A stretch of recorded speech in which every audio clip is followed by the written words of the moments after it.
दुष्टों का विनाश करने के विनाशाय च दुष्कृताम। अच्छा, मल्लिका वृंदावन माता जी, भक्तों को आनंद देने के लिए। वास्तव में भगवान देखिए, हाँ जी निताई आप बोलिए, क्या कह रही थी? हरिनाम करने के लिए। हरिनाम करने के लिए आते हैं, बहुत बढ़िया। तो जवाब सबके सही है, लेकिन वास्तव में भगवान कृष्ण क्यों आते हैं, उनके आने का जो खास मकसद है।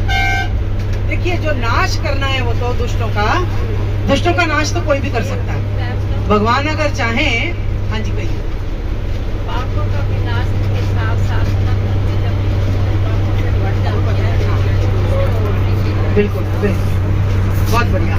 माता जी कह रही है जब धरती पापों से भर जाती है तो उसको बोझ को हल्का करने के लिए, वही दुष्टों के विनाश के लिए। अब दुष्टों का विनाश भगवान की शक्ति कर देगी। भगवान बैठे बैठे अगर इच्छा करें कि इन दुष्टों का नाश हो जाए, भगवान को आने की जरूरत नहीं है ना।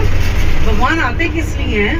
यहाँ पर आकर लीला करते हैं और उस लीला करके भक्तों को आनंद देते हैं और सबको आकर्षित करने के लिए आते हैं। जब हम भगवान की लीलाएं सुनते हैं तो वो लीलाओं से हम आकर्षित होते हैं और हमारे मन में ये इच्छा जागृत होती है कि हम भी इन लीलाओं में भाग लें, हम भी कुछ ऐसा कर सकें। होती है ना मन में इच्छा कि हम भी ऐसा कुछ कर सकें। तो भगवान की जो भाव में वृंदावन की लीला है वो एक तरह से एक ट्रेलर है। अब मूवी का ट्रेलर मिलता है ना, हमें पहले हम देखते हैं, मूवी का ट्रेलर देखते हैं, फिर उत्सुकता जागती है कि अच्छा पिक्चर देखने जाना है। ऐसे ही जब यहाँ पर ये भगवान आकर अपनी लीलाएं करते हैं तब हमारे मन में ये इच्छा जागती है कि हमें भी इन लीलाओं में भाग लेना। जितना हम भगवान की लीलाएं सुनते हैं, श्रवण करना बहुत जरूरी है, क्योंकि जितना हम भगवान की लीलाएं सुनते हैं उतना ही ज्यादा हम भगवान का स्मरण कर पाते हैं। अब दिन भर में हम कुछ भी करते हैं, हर काम में हम भगवान का स्मरण कर सकते हैं। कैसे कर सकते हैं? एक छोटा सा उदाहरण लेते हैं। इंदुलेखा सखी का गांव है। अब वहां पर क्या है, वहां के पत्थर काले हैं और उन पत्थरों को अगर आप ऐसे उंगली से रगड़ेंगे ना, आपकी उंगलियां काली हो जाएंगी। तो एक बार राधा रानी भगवान के पास आती है, बहुत सुंदर श्रृंगार कर लिया, बहुत अच्छी तरह से तैयार होके आती है, लेकिन एक गड़बड़ हो जाती है, काजल लगाना भूल जाती है। और जब वो भगवान के पास पहुंचती हैं, भगवान कहते हैं कुछ तो आज कमी है। अच्छा, अब राधा रानी कहती है क्या कमी? और काजल लगाना भूल गई। तो भगवान क्या करते हैं, वहीं से उस चट्टान से वो उंगली घिसते हैं और वो काजल आ जाता है और वो काजल वो राधा रानी की आंखों में लगा देते हैं। मैं लेक्चर सुन रही थी निताई सेवनी माता जी का, उसमें माता जी कह रही हैं अब मैं दिन भर में कभी भी किसी भी दिन जब कभी भी काजल लगाती हूँ, तुरंत क्या याद आती है? ये लीला याद आ जाएगी। काजल लगाने के नाम पर ये लीला याद आ जाएगी कि अरे भगवान जो है इस तरह से राधा रानी को काजल लगाते हैं। दिन भर में हम कुछ भी काम करें, जब हम श्री कृष्णा बुक पढ़ते हैं उसमें भगवान की सारी लीलाएं हैं, और जब उन लीलाओं को सुनते हैं, वो हमारी दिनचर्या की भी लीलाएं हैं उसमें बहुत सारी, तो उसमें वो स्मरण चलता है। फिर हम दिन में भगवान का स्मरण कर पाते हैं। नहीं तो स्मरण करना मुश्किल होता है, तभी हम कर पाते हैं ये स्मरण। कौन से सखी के गांव में है ये? इंदुलेखा सखी के गाँव। अब जैसे इंदुलेखा सखी का गाँव, तो जैसे अब तोता देखे हम, तोता देख के क्या याद आना चाहिए? और ये तो मैसेंजर है, भगवान की लीला में मैसेंजर का काम करते हैं। तो अब ये तोते राधा रानी के भी मैसेंजर होते हैं और ये तोते वृंदा देवी के भी मैसेंजर होते हैं। तोता देख के मैसेंजर याद आना चाहिए। फिर अरबी की सब्जी बनाएं तो तुरंत किसकी याद आनी चाहिए? श्रीमती राधा रानी की याद आनी चाहिए। अरे राधा रानी को अरबी बड़ी पसंद है। तो हम फिर क्या होगा, वो अरबी वैसे तो रूटीन में बनाते ही हैं, लेकिन जिस दिन ये स्मरण हो जाएगा ना कि राधा रानी को बहुत पसंद है, उस दिन हम विशेष प्रेम से बनाएंगे कि ये राधा रानी के लिए हम बना रहे हैं।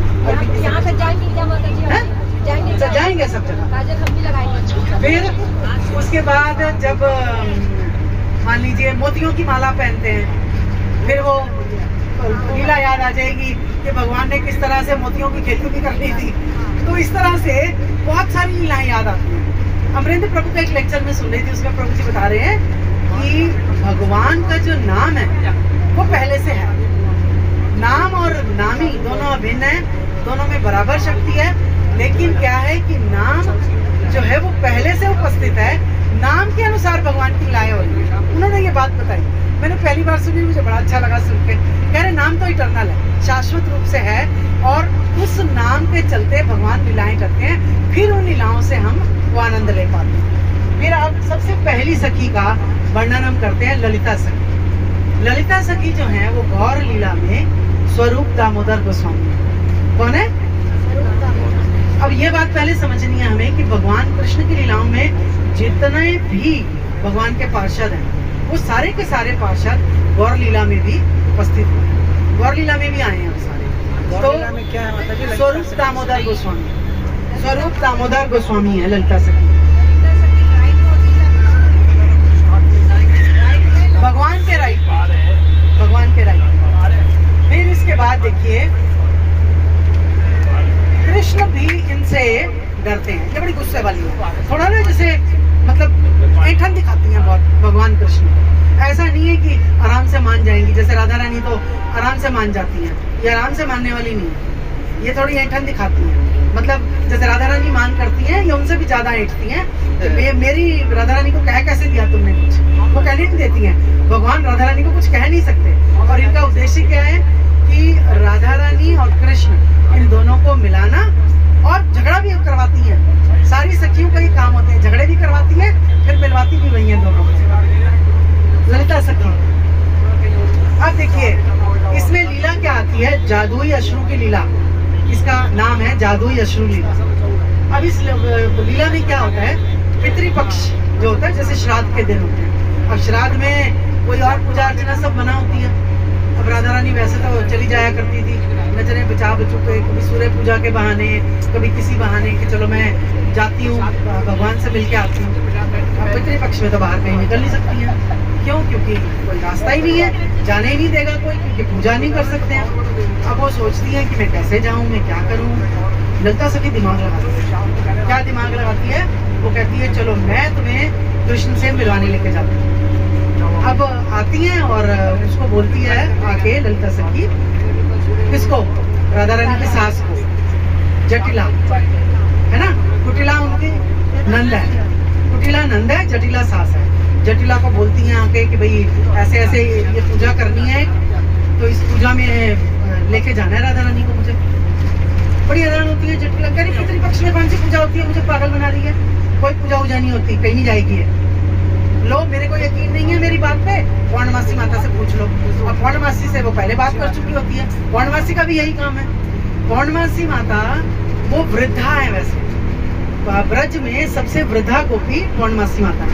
और वृंदा देवी जो हैं वो राधा कृष्ण की लीलाओं को अरेंज करती हैं कि किस तरह से दोनों मिल सकते हैं। पौर्णमासी माता का भी यही काम है, लेकिन वो जो वृद्धा गोपियां होती हैं उनको भी साथ में समझाती चलती है कि वो भी कभी कभी पंगा ना डाले बीच में, मिलने दें इन दोनों। तो इस तरह से पौर्णमासी माता को ललिता सखी ने पहले ही बता दिया था कि ये होने वाला है, अब तुम संभालना। कह रही हाँ मैं कर लूंगी बात। अब आती है पौर्णमासी माता कि चलो जी इसको जाने दो, मैंने भी सुना है, तुमने नहीं सुना जटिला, ये तो बहुत जरूरी होता है, जब नई ब्याहता होती है उस घर से, वहां से तो जरूर उसको जाना होता है। अच्छा जटिला कहती मैंने तो कभी सुना नहीं, अब तुम कह रही हो तो चलो ले जाओ उसको। ले जाते हैं जी। अब सारे में ढूंढ रहे हैं कि है कहाँ, कान्हा जी नजर भी तो आए ना कहीं। ललिता सखी भी ढूंढ रही है, ढूंढते ढूंढते कहाँ पहुंच जाती है, गोविंद कुंड पे। अब गोविंद कुंड पे दूर से उसको दिख जाता है कृष्ण के साथ मधुमंगल बैठे हैं दोनों जने। अब मधुमंगल ब्राह्मण है, सबको पता है ना, मधुमंगल ब्राह्मण है, और मधुमंगल जो है बहुत मोटा पेट है उनका, खूब खाते हैं, खूब आनंद मनाते हैं, लड्डू वड्डू खाने उनको खूब पसंद है। अब दूर से देखती है और राधा रानी को बोलती है कि वो देखो दूर वो नीला काला कुछ बैठा, वहाँ पे कुछ फूल है, क्या है पता नहीं, कुछ दिखाई दे रहा है गोविंद कुंड के पास, चलो वहाँ चलते हैं। अब दोनों जनी वहाँ पहुँच जाती हैं। अब जब वो वहाँ पहुँचती हैं तो वहाँ पहुँचने के बाद बहुत समय के बाद राधा रानी ने आज श्याम सुंदर को देखा। In 200 meters, turn right onto Nandgaon Road, Rajasthan State Highway 44. Continue on National Highway 44 for 800 meters. तो श्याम सुंदर जो हैं उनको बहुत दिनों के बाद देखा राधा रानी ने। तो राधा रानी जब सुन रही हैं ये लेकिन वो बातें सुनते सुनते राधा रानी को कुछ सुनाई नहीं दे रहा। उनको तो कान में कुछ और नहीं आ रहा, बस वो आंखों से सिर्फ देख रही हैं कृष्णा को, श्याम सुंदर को, और देखते देखते उनकी आंखों से झरझर झरझर आंसू बह रहे हैं। और जब वो आंसू बह रहे हैं तो उन आंसुओं में वो देखती हैं कि उन आंसुओं में भी उन्हें कृष्ण की छवि दिखाई देती है। और बड़ी हैरान होती है कि आंसुओं में मुझे कृष्ण की छवि दिखाई दे रही है। तो वो जादुई आंसू है, जादुई आंसू है। उन आंसुओं में भी राधा रानी को कृष्ण की छवि दिखती है। हर जगह वो कृष्ण को ही देखती है वास्तव में। तो ये लीला होती है इनकी वास्तव में कि ललिता सखी जो है वो कृष्ण से पूरी जगह से मना करते हैं, इतना बजा नहीं है। अच्छा, इनकी सेवा क्या है? अब राधा कृष्ण को मिलाना, और अगर कोई झगड़ा हो जाए दोनों में तो उसका निपटारा करना। इनका रंग कैसा है? गोमूत्र किस किसने देखा है? पीले पीले से रंग का होता है ना, गोमूत्र जैसा ललिता सखी का रंग है। और कपड़े कैसे पहनती हैं? शिखी पिच। शिखी पिच मतलब मोर का पंख, मोर के पंख का जैसा रंग होता है ना, उस रंग के कपड़े पहनती हैं। इनकी माता का नाम शारदा देवी, पिता इनके विशोक, पति इनके भैरव। राधा कुंड के उत्तर में इनका कुंज है। मैंने ये सारा जो अब ये वर्णन जो मैं बताऊंगी, ये वर्णन मैंने लिया अष्ट सखियों की एक पुस्तक है, मायापुर से मिली थी। तो वो मायापुर वाली पुस्तक में ये सारा वर्णन था, मैंने वहां से लिया। इनकी जो शाश्वत आयु है, जितनी सखियां हैं सबकी आयु शाश्वत है।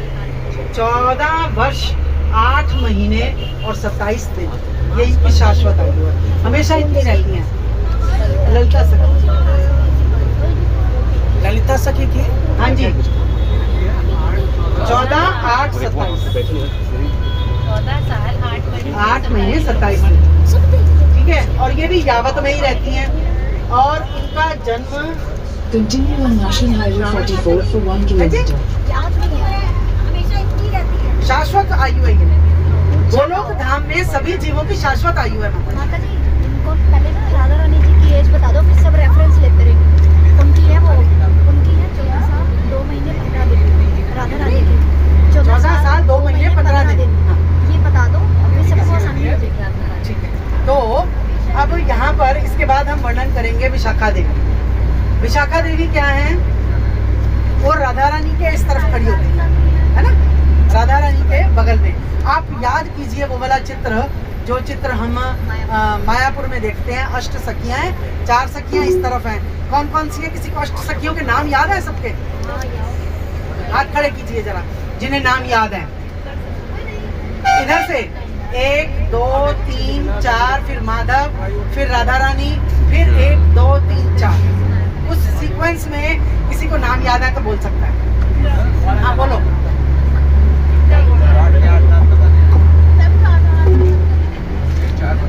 Turn left, then make a U-turn. माता जी, विशाखा। देख के नहीं बोलना ना, ऐसा तो सारे बोलते हैं। अच्छा, याद है जो वो बोलते हैं। LCCT VIRS, Make a U-turn. ऐसे नाम याद है। LCCT गलत गलत हो गया। दो VIRS। गलत दो ना। देखिए जो नाम है TCCL, याद ऐसे रखना है हमें। TCCL, उसके बाद VIRS, वायरस। हमने वायरस याद रखा था। TCCL virus. T for Kumbh Vidya, C for Chitra, C for Champaklata, L for Lalita. जो भक्त सो रहे हैं कृपया आंखें खोलें। आंखें खोलने का समय है, सोने का समय नहीं है। ललिता, L फॉर ललिता हो गई, जो कृष्ण के उस तरफ है। हाँ हाँ, देखिए ना, हम अपने अगर सामने देखते हैं तो हमारे लेफ्ट से चल रहा है ये सीन पूरा मेरे लेफ्ट से चल रहा है, ठीक है ना, ऐसे चल रहा है। तुंग विद्या, चित्रा, चंपकलता और ललिता। फिर उसके बाद आ गए Madhav. Turn left onto service lane. Madhav के बाद आ गई श्रीमती राधा रानी, और श्रीमती राधा रानी के साथ आ गई ललिता, ओ सॉरी विशाखा, और VIRS, I for Indulekha, R for Rangdevi, S for Sudevi. Turn left onto service lane. Rangdevi और सुदेवी दोनों जुड़वा बहने हैं, ठीक है।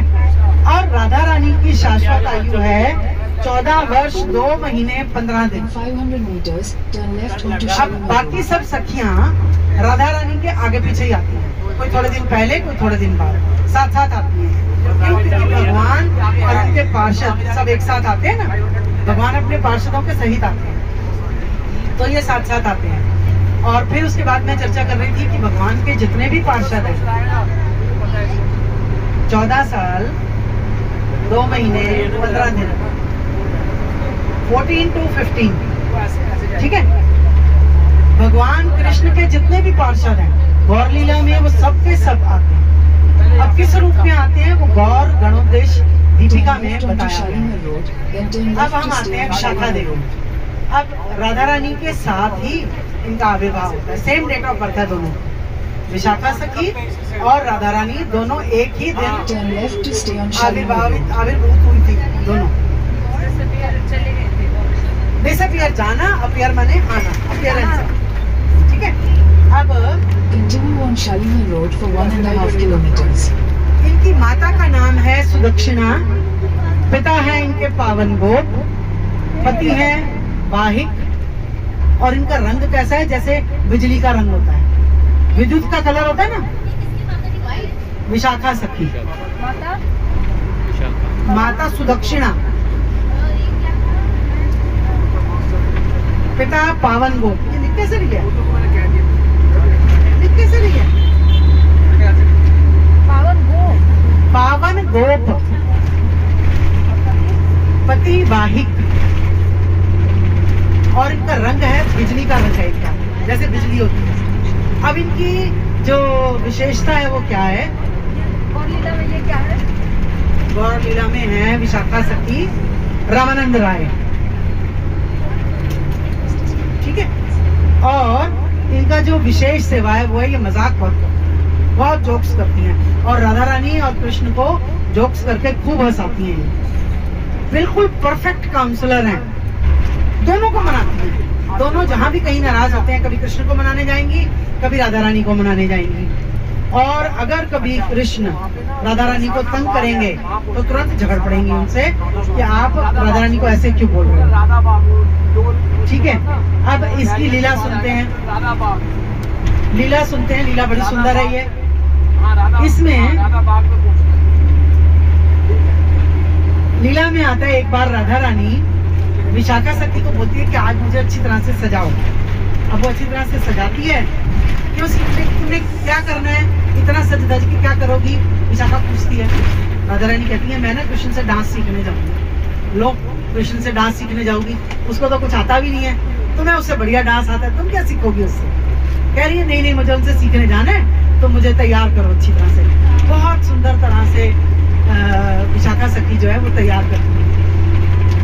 अब राधा रानी के बहुत जो वो आभूषण पहनती हैं, जिस तरह से भी वो श्रृंगार करती हैं, उसका ना कोई पर्पस होता है। ऐसा नहीं होता कि वो हमारी तरह जैसे हमने ये क्लचर मन में आया लगा लिया, कभी मैच किया तो लगाया, कभी मैच ना किया तो बिना मैच वाला भी लगा दिया, है ना। हमारा तो परिस्थिति चलती है, कुछ हुआ तो ठीक है, नहीं हुआ तो ना सही। लेकिन राधा रानी कुछ भी करती है ना, उसका मतलब होता है। अब राधा रानी मान लीजिए, राधा रानी ने अर्धचंद्र का कुछ वो चीज यहाँ बालों में लगाई, है ना। माता जी तारीफ कैसे भी कह रहे, उसका क्या मतलब है। अब जब वो पब्लिक प्लेस पे मिलेंगे दोनों, बात तो कर नहीं सकते, बात नहीं कर सकते पब्लिक प्लेस पे, तो इशारों में बात होगी, या संकेतों में कोई समझ ले तो समझ ले। अब वो संकेत क्या है, वो जो अर्धचंद्र बालों में लगा वो संकेत करता है कि भैया मैं मिलूंगी तुमसे, लेकिन कब मिलूंगी, जिस दिन आधा चांद होगा, अष्टमी वाले दिन मिलूंगी तुमसे। तो कृष्ण समझ जाते हैं कि अष्टमी वाले दिन मिलेगी, उससे पहले नहीं मेरे को मिलेगी। अब अगर मान लीजिए राधा रानी ने यहाँ पर अपने 8 गोपी डॉट्स लगाए, वो 8 गोपी डॉट्स लगाने का मतलब है कि मैं आज मिलूंगी, लेकिन 8 सखियों के साथ मिलूंगी। कभी कभी 16 लगाए होते हैं, इधर भी 8 लगे हुए हैं। अब कृष्ण देख के समझते हैं कि भैया ये 16 है, इसका मतलब आज तो 16 सखियों को लेके आएगी, जाने मेरा क्या होगा। वो घबरा जाते हैं बेचारे पहले से। फिर उसके बाद कभी कभी क्या होता है कि सिर्फ इधर मोर बने हुए हैं दोनों तरफ, डॉट्स नहीं है, सिर्फ मोर है। अब मोर भी दोनों एक दूसरे की तरफ मुंह किए हैं, उनको देख के अब वो क्या समझेंगी, जो कृष्ण है वो क्या समझेंगे कि राधा रानी कह रही है मोर वाले कुंज में मिलूंगी, और आज मैं बिल्कुल अकेली आऊंगी, कोई साथ में नहीं आएगा, हम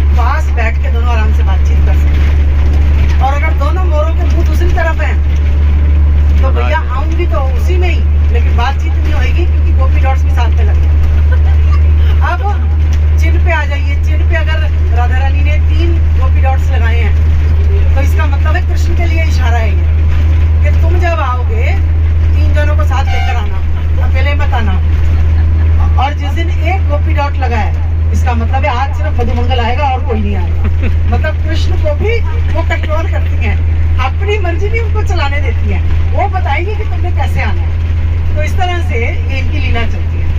अब वो बड़ा सुंदर तैयार कर देती है और तैयार होकर राधा रानी पहुंच जाती है उनके पास, कृष्णा के पास। कुंज में गई और उनको बोलती है मुझे नृत्य करना सिखाइए। भगवान नृत्य करना सिखाते हैं, डांस कर रहे हैं दोनों जने। डांस करते करते में बीच में बात हो रही है, अच्छा तुमने ये सीखा कहाँ से? भगवान कहाँ से सीखा, कैसे सीखा, किससे सीखा, इतना सुंदर नृत्य करते हो। ऐसे बात करते करते बीच में एक बात राधा रानी पूछती है,